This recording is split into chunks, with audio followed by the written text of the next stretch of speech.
ಇವತ್ತು ನಾನು ನಿಮಗೆ ಅಮೃತ್ಸರಿ ಪನ್ನೀರ್ ಬುರ್ಜಿ ಹೇಗೆ ಮಾಡೋದು ಅನ್ನೋದನ್ನ ತೋರಿಸೋದಕ್ಕೆ ಬಂದಿದ್ದೀನಿ. ನಾನು 1 ಲೀಟರ್ ನಂದಿನಿಯ ಸಮೃದ್ಧಿ ಹಾಲು ತಗೊಂಡಿದ್ದೀನಿ. ಸ್ವಲ್ಪನೇ ವಿನೆಗರ್ ಹಾಕೊಂಡು ಹಾಗೇನೆ ಕೂಡಿಸ್ಕೊಳ್ತಾ ಬರೋಣ. ಹಾಲು ಹೊಡೆದು ಪನ್ನೀರು ತಯಾರಾಗಿದೆ. ಈಗ ಇದನ್ನ ಒಂದು ಬೌಲ್ಗೆ ಬಟ್ಟೆ ಸುತ್ತಿದ್ದೀನಿ ನಾನು. ಈ ಬಟ್ಟೆಗೆ ಇದನ್ನ ಹಾಕೊಳ್ಳೋಣ. 2 ಟೇಬಲ್ ಸ್ಪೂನ್ ಬೆಣ್ಣೆ ಹಾಕೊಳ್ತಾ ಇದ್ದೀನಿ. ಆ ನೀರ್ನ ಇದು ಚೆನ್ನಾಗಿ ಹಿಡಿದು ಇಟ್ಕೊಳ್ಳುತ್ತೆ. ಈ ಕಡೆ ನಾವು ಇಟ್ಟಿದ್ವಲ್ಲ ಪನ್ನೀರು, ಅದನ್ನ ತೆಗೆದು ಇವಾಗ ಇದಕ್ಕೆ ಹಾಕೊಳ್ಳೋಣ. ಅಮೃತ್ಸರಿ ಪನ್ನೀರ್ ಬುರ್ಜಿ ರೆಡಿಯಾಗಿದೆ. ಸ್ನೇಹಿತರೆ ನಮಸ್ಕಾರ, ಅಡುಗೆ ಮಾಸ್ಟರ್ಸ್ ಚಾನಲ್ಗೆ ನಿಮ್ಮೆಲ್ಲರಿಗೂ ಸ್ವಾಗತ. ನಾನು ನಿಮ್ಮನೆ ಮಗ ಶ್ರೀಕಾಂತ್. ಇವತ್ತು ನಾನು ನಿಮಗೆ ಒಂದು ಸ್ಪೆಷಲ್ ಡಿಶ್ ಅಮೃತ್ಸರಿ ಪನ್ನೀರ್ ಬುರ್ಜಿ ಹೇಗೆ ಮಾಡೋದು ಅನ್ನೋದನ್ನ ತೋರಿಸೋದಕ್ಕೆ ಬಂದಿದ್ದೀನಿ. ಇದು ನಾನು 2024 ಅಂದರೆ ಹೋದ ವರ್ಷ ಅಮೃತ್ಸರ್ಗೆ ಹೋಗಿದ್ದೆ.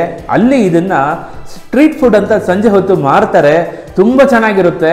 ನಾನು ಅಲ್ಲಿ ಅವ್ರ ಹತ್ರ ಇದ್ದು ಒಂದಿನ ಕಲ್ತ್ಕೊಂಡು ಇದನ್ನ ಬಂದಿದ್ದೆ. ನಮ್ಮ ಮನೇಲಿ ಇದನ್ನ ಟ್ರೈ ಮಾಡ್ತಿರ್ತೀನಿ. ತುಂಬ ಅದ್ಭುತವಾಗಿ ಬರುತ್ತೆ. ಚಪಾತಿಗೆ, ಪೂರಿಗೆ, ರೋಟಿಗೆ ಯಾವುದಕ್ಕೆ ಬೇಕಾದರೂ ತಿನ್ಬೋದು ಇದು. ಅಲ್ಲಿ ಇದನ್ನ ಬ್ರೆಡ್ ಜೊತೆ ಸಂಜೆ ಹೊತ್ತು ಸೇಲ್ ಮಾಡ್ತಾರೆ. ನಾವಿವತ್ತು ಅದೇ ರೀತಿ ಅಮೃತ್ಸರ್ ಪನ್ನೀರ್ ಬುರ್ಜಿ ಅಮೃತ್ಸರಲ್ಲಿ ಹೇಗೆ ಮಾಡ್ತಾರೆ ಅದನ್ನ ನಾನಿವತ್ತು ನಿಮಗೆ ತೋರಿಸೋದಕ್ಕೆ ಬಂದಿದ್ದೀನಿ. ನಾನು ಪನ್ನೀರ್ನ ಅಂಗಡಿಯಿಂದ ತಗೊಂಡು ಬಂದಿಲ್ಲ, ಹಾಲನ್ನ ಕಾಯಿಸಿ ಅದರಿಂದನೇ ನಾನು ಪನ್ನೀರ್ನ ತಯಾರಿಸ್ಕೊಂಡು ನಿಮಗೆ ಪನ್ನೀರ್ ಬುರ್ಜಿ ಮಾಡೋದನ್ನ ತೋರಿಸೋದಕ್ಕೆ ಬಂದಿದ್ದೀನಿ. ತಡ ಮಾಡೋದು ಬೇಡ, ಬನ್ನಿ ಶುರು ಮಾಡೋಣ ಅಮೃತ್ಸರಿ ಪನ್ನೀರ್ ಬುರ್ಜಿ. ಮೊದಲಿಗೆ ದೇವರನ್ನ ಸ್ಮರಿಸ್ತಾ ಒಲೆ ಹಚ್ಕೊಳ್ಳೋಣ. ನಾನು 1 ಲೀಟರ್ ನಂದಿನಿಯ ಸಮೃದ್ಧಿ ಹಾಲು ತಗೊಂಡಿದ್ದೀನಿ. ತುಂಬ ಗಟ್ಟಿ ಇರುತ್ತೆ, 6% ಫ್ಯಾಟ್ ಇರುತ್ತೆ ಅದು. ಹಾಗಾಗಿ ನಮಗೆ ಪನ್ನೀರ್ನ ಕ್ವಾಂಟಿಟಿ ಕೂಡ ಚೆನ್ನಾಗಿ ಸಿಗುತ್ತೆ ಅಂತ ಆ ಹಾಲು ತಗೊಂಡಿದ್ದೀನಿ. 1 ಲೀಟರ್ ತಗೊಂಡಿದ್ದೀನಿ. ಅದನ್ನ ಇವಾಗ ಕಾಯೋದಕ್ಕೆ ಇಟ್ಕೊಂಡಿದ್ದೀನಿ. ಹಾಲು ಕಾಯಬೇಕು ಅಂತಂದ್ರೆ ನಾವು ಕೆನೆ ಕಟ್ಟೋದಕ್ಕೆ ಬಿಡಬಾರ್ದು. ಕೆನೆ ಕಟ್ಟುವಂತ ಹಂತಕ್ಕೆ ಬರೋ ತನಕ ಇದನ್ನ ಕಾಯಿಸ್ಕೋಬೇಕು. ಸ್ನೇಹಿತರೆ ನೋಡ್ಬೋದು, ಹಾಲು ಕೆನೆ ಕಟ್ಟುವಂತ ಹಂತಕ್ಕೆ ಬಂದು ತಲುಪಿದೆ. ಈಗ ಇದಕ್ಕೆ ನೋಡಿ, ನಾನು ಒಂದು 1/4 ಕಪ್ ಆಗೋಷ್ಟು ವಿನೆಗರ್ ತಗೊಂಡಿದ್ದೀನಿ. ಇದಕ್ಕೆ ಒಂದು ಸ್ವಲ್ಪ ನೀರು ಹಾಕ್ಕೊಳ್ತೀನಿ. ನಾನಿಲ್ಲಿ ವಿನೆಗರ್ ಬಳಸ್ತಾ ಇದ್ದೀನಿ. ನೀವು ಬೇಕಾದರೆ ನಿಂಬೆಹಣ್ಣು ಕೂಡ ಹಾಕೋಬೋದು. ನಿಂಬೆಹಣ್ಣು ಇಷ್ಟು 1 ಲೀಟರ್ಗೆ ಸ್ವಲ್ಪ ಜಾಸ್ತಿ ಬೇಕಾಗುತ್ತೆ, ಹಾಗಾಗಿ ನಾನು ವಿನೆಗರ್ನ ತಗೊಂಡಿದ್ದೀನಿ. ನೋಡಿ, ಈಗ ಹಾಲು ಒಂದ್ಸಲ ಕೂಡಿಸ್ಕೊಂಡು ಬಿಡೋಣ.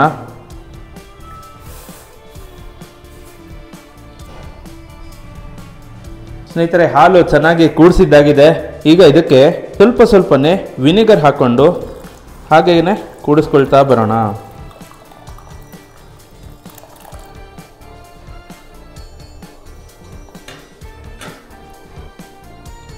ಈ ಸಮಯದಲ್ಲಿ ಒಲೆನ ಆಫ್ ಮಾಡ್ಕೊಂಬಿಡಿ. ನೀವು ನೋಡ್ಬೋದು ಹಾಲು ಒಡೆದು ಪನ್ನೀರೆಲ್ಲ ಸಪ್ರೇಟ್ ಆಗ್ತಾ ಇದೆ. ಅದು ಪೂರ್ತಿ ನೀರು ಕ್ಲಿಯರ್ ಆಗೋ ತನಕ ಸ್ವಲ್ಪ ಕೂಡಿಸ್ಕೊಳ್ಳೋಣ. ಹಾಲು ಒಡೆದು ಪನ್ನೀರು ತಯಾರಾಗಿದೆ. ಈಗ ಇದನ್ನು ಒಂದು ಬೌಲ್ಗೆ ಬಟ್ಟೆ ಸುತ್ತಿದ್ದೀನಿ ನಾನು. ಈ ಬಟ್ಟೆಗೆ ಇದನ್ನು ಹಾಕ್ಕೊಳ್ಳೋಣ.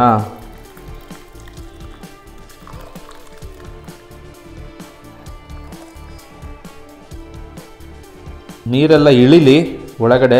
ಈ ಸಮಯದಲ್ಲಿ ಒಂದು ಸ್ವಲ್ಪ ನೀರು ಕೂಡ ಇದಕ್ಕೆ ಸೇರಿಸೋಣ. ಯಾಕಂದರೆ ಇದರಲ್ಲಿ 2 ಕೆಲಸ ಮಾಡುತ್ತೆ ನೀರು. ಒಂದು, ಆ ಪನ್ನೀರು ಬೇಯೋದನ್ನು ನಿಲ್ಲಿಸುತ್ತೆ, ಮತ್ತು ನಾವು ವಿನೆಗರ್ ಏನು ಹಾಕಿದ್ವಲ್ಲ ಆ ಹುಳಿ ಅಂಶ ಇರುತ್ತೆ ಇದರಲ್ಲಿ, ಆ ಹುಳಿ ಅಂಶನ ಅದು ತೆಗೆಯುತ್ತೆ. ಹಾಗಾಗಿ ನೀರು ಹಾಕ್ಕೊಳ್ಳೇಬೇಕು. ಸ್ನೇಹಿತರೆ ಪನ್ನೀರ್ನ ಮಾಡಿದ್ದು ಆಗಿದೆ. ನಾನು ಒಂದು ಸ್ಟೈನರಲ್ಲಿ ಆ ಬಟ್ಟೆ ಸಮೇತ ಹಾಗೆ ಇಟ್ಟಿದ್ದೀನಿ. ಎಕ್ಸ್ಟ್ರಾ ಏನಾದರೂ ನೀರಿದ್ರೆ ಅದೆಲ್ಲ ಆಚೆ ಹೋಗಲಿ ಅಂತ ಅಂದ್ಬಿಟ್ಟು ನಾವು ಸೋದಿಸ್ಕೊಂಡಿದ್ದು ನೀರೇನಿತ್ತಲ್ಲ ಅದನ್ನ ಚಪಾತಿ ಮಾಡುವಾಗ, ರೊಟ್ಟಿ ಮಾಡುವಾಗ ಅದನ್ನ ಹಾಕೊಂಡು ಕಲಿಸ್ಕೋಬೋದು. ತುಂಬ ವಿಟಮಿನ್ಸ್, ಮಿನರಲ್ಸ್ ಎಲ್ಲ ಇರುತ್ತೆ ಅದರಲ್ಲಿ. ಇವನ್ ಜಿಮ್ ಹೋಗೋರಿಗೆ ಗೊತ್ತಿರುತ್ತೆ, ವೇ ಪ್ರೋಟೀನ್ ಕೂಡ ಅದೇ ನೀರಿಂದನೇ ತಯಾರಿಸೋದು. ಸೊ ಈಗ ಮುಂದೆ ಏನು ಮಾಡೋದು ನೋಡೋಣ. ಒಂದು ಪ್ಯಾನ್ ತಗೊಂಡಿದ್ದೀನಿ. ಪ್ಯಾನ್ನ ಒಲೆ ಹಚ್ಕೊಳ್ಳೋಣ. ಇದಕ್ಕೆ 2 ಟೇಬಲ್ ಸ್ಪೂನ್ ಬೆಣ್ಣೆ ಹಾಕೊಳ್ತಾ ಇದ್ದೀನಿ. ಅದ್ರ ಜೊತೆಗೆ 1 ಸ್ಪೂನ್ ಆಗುವಷ್ಟು ಎಣ್ಣೆ ಕೂಡ ಹಾಕೊಳ್ತಾ ಇದ್ದೀನಿ. ಇಲ್ಲಿ ಬರೀ ಬೆಣ್ಣೆ ಹಾಕ್ಬಿಟ್ಟು ಬೇಯಿಸಕ್ಕೆ ಹೋದ್ರೆ ಅದು ಸುಟ್ಟೋಗುತ್ತೆ. ಹಾಗಾಗಿ ಸ್ವಲ್ಪ ಎಣ್ಣೆ ಹಾಕೊಂಡು ಫ್ರೈ ಮಾಡಿದ್ರೆ ಆ ಥರ ಏನೂ ಆಗಲ್ಲ. ಈ ಬೆಣ್ಣೆನ ಚೆನ್ನಾಗಿ ಕಾಯಿಸ್ಕೊಳ್ಳೋಣ ಫಸ್ಟು. ಸ್ನೇಹಿತರೆ ಬೆಣ್ಣೆ ಚೆನ್ನಾಗಿ ಕರಗಿದೆ. ಈಗ ಇದಕ್ಕೆ 1 ಸ್ಪೂನ್ ಆಗೋಷ್ಟು ಕಡಲೆ ಹಿಟ್ಟು ಹಾಕೊಳ್ತಾ ಇದ್ದೀನಿ.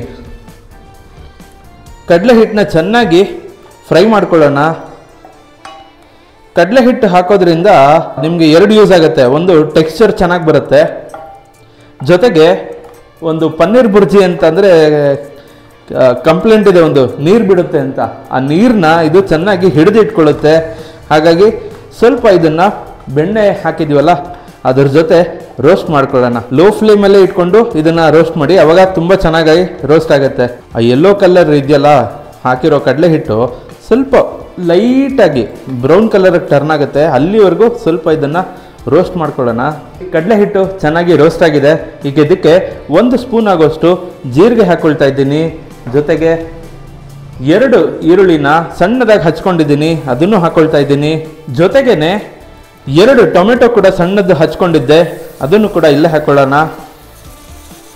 2 ಮೆಣಸಿನ್ಕಾಯಿನ ಸಣ್ಣದಾಗಿ ಹಚ್ಕೊಂಡಿದ್ದೀನಿ, ಅದು ಹಾಕ್ಕೊಳ್ತಾ ಇದ್ದೀನಿ. ಒಂದು 2 ಇಂಚು ಶುಂಠಿನ ಸಣ್ಣದಾಗಿ ಹಚ್ಕೊಂಡಿದ್ದೀನಿ, ಅದನ್ನು ಕೂಡ ಇಲ್ಲೇ ಹಾಕ್ಕೊಳ್ತಾ ಇದ್ದೀನಿ. ಇದನ್ನು ಚೆನ್ನಾಗಿ ಫ್ರೈ ಮಾಡ್ಕೊಳ್ಳೋಣ.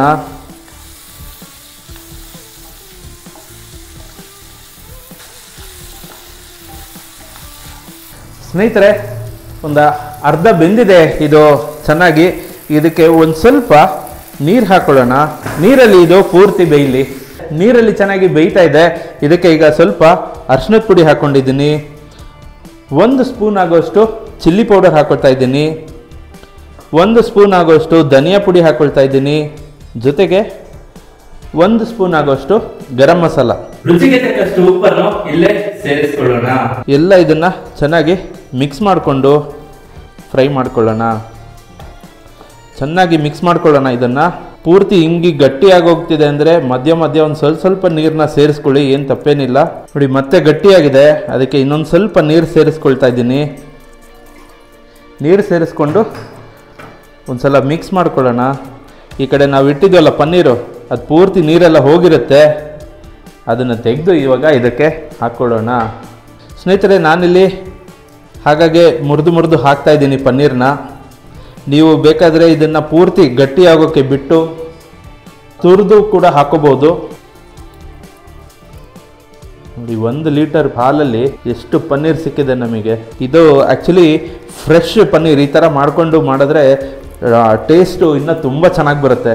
ನಾವು ಮಾಮೂಲಿ ಅಂಗಡಿಯಿಂದ ತೊಗೊಂಬಂದು ಮಾಡಿದ್ರೆ ಏನು ಟೇಸ್ಟ್ ಬರುತ್ತಲ್ಲ, ಅದಕ್ಕಿಂತ ಡಬಲ್ ಟೇಸ್ಟು ಈ ಥರ ಮಾಡೋದ್ರಿಂದ ಬರುತ್ತೆ. ಸ್ನೇಹಿತರೆ, ಪನ್ನೀರೆಲ್ಲ ಇದಕ್ಕೆ ಹಾಕ್ಕೊಂಡಿದ್ದಾಗಿದೆ. ಇದನ್ನು ಒಂದು ಸಲ ಚೆನ್ನಾಗಿ ಮಿಕ್ಸ್ ಮಾಡ್ಕೊಳ್ಳೋಣ.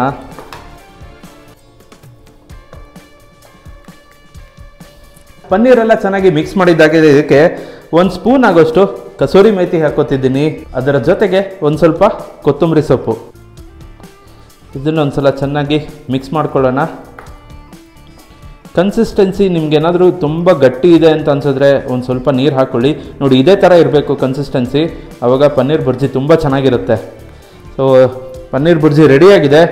ಫೈನಲ್ ಸ್ಟೆಪ್ಪು, ಒಲೆ ಆಫ್ ಮಾಡಿಬಿಟ್ಟು ಫ್ರೆಶ್ ಕ್ರೀಮು, ಒಂದು 2 ಸ್ಪೂನ್ ಆಗೋಷ್ಟು ಫ್ರೆಶ್ ಕ್ರೀಮು ಇಲ್ಲಿ ಹಾಕ್ಕೊಳ್ಳೋಣ.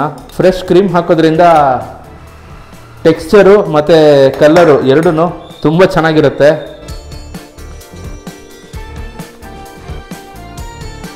ಅಮೃತ್ಸರಿ ಪನ್ನೀರ್ ಬುರ್ಜಿ ರೆಡಿಯಾಗಿದೆ. ಸ್ನೇಹಿತರೆ, ಈಗ ನೀವು ನೋಡಿದ್ದು ಸ್ಟ್ರೀಟ್ ಸ್ಟೈಲ್ ಪನ್ನೀರ್ ಬುರ್ಜಿ. ಇದರಲ್ಲಿ ಇನ್ನೊಂದು ವೇರಿಯೇಷನ್ ಇದೆ, ಅದು ಡಾಬಾ ಸ್ಟೈಲು. ಅದು ಇನ್ನೂ ಮಜಾ ಇರುತ್ತೆ ತಿನ್ನೋದಕ್ಕೆ. ಸಿಕ್ಕಾಬಟ್ಟೆ ಮಸಾಲ ಹಾಕ್ತಾರೆ. ಇಲ್ಲಿ ನಾವು ಹಾಕಿರೋದು ತುಂಬ minimum masala. So dhaba style paneer bhurji ಅಂದರೆ ಇನ್ನೂ ಹೆಚ್ಚು ಮಸಾಲ ಇರುತ್ತೆ ಅದರಲ್ಲಿ. ಅದು ನಿಮಗೆ ರೋಡ್ ಸೈಡ್ ಡಾಬಾಗಳಲ್ಲಿ ತುಂಬ ಚೆನ್ನಾಗಿ ಸಿಗುತ್ತೆ ಅಲ್ಲಿ. ಮುಂದಿನ ದಿನಗಳಲ್ಲಿ ಅದನ್ನು ಕೂಡ ನಿಮಗೆ ತೋರಿಸ್ಕೊಡ್ತೀನಿ, ಹೇಗೆ ಮಾಡ್ತಾರೆ ಡಾಬಾ ಸ್ಟೈಲಲ್ಲಿ ಪನ್ನೀರ್ ಬುರ್ಜಿ ಅಂತ. ಸೊ ಇದು ಇವತ್ತಿನ ವಿಡಿಯೋ ಆಗಿತ್ತು. ವಿಡಿಯೋ ಇಷ್ಟ ಆಗಿದ್ರೆ ಲೈಕ್ ಮಾಡಿ, ಶೇರ್ ಮಾಡಿ, ಮನೆಯಲ್ಲಿ ಒಂದ್ಸಲ ಟ್ರೈ ಮಾಡಿಬಿಟ್ಟು ಹೇಗೆ ಬಂತು ಅಂತ ನನಗೆ ಕಮೆಂಟಲ್ಲಿ ತಿಳಿಸಿ. ಮುಂದಿನ ವಿಡಿಯೋದೊಂದಿಗೆ ನಿಮ್ಮ ಮುಂದೆ ಮತ್ತೆ ಬರ್ತೀನಿ. ಅಲ್ಲಿವರೆಗೂ ನಮಸ್ಕಾರ.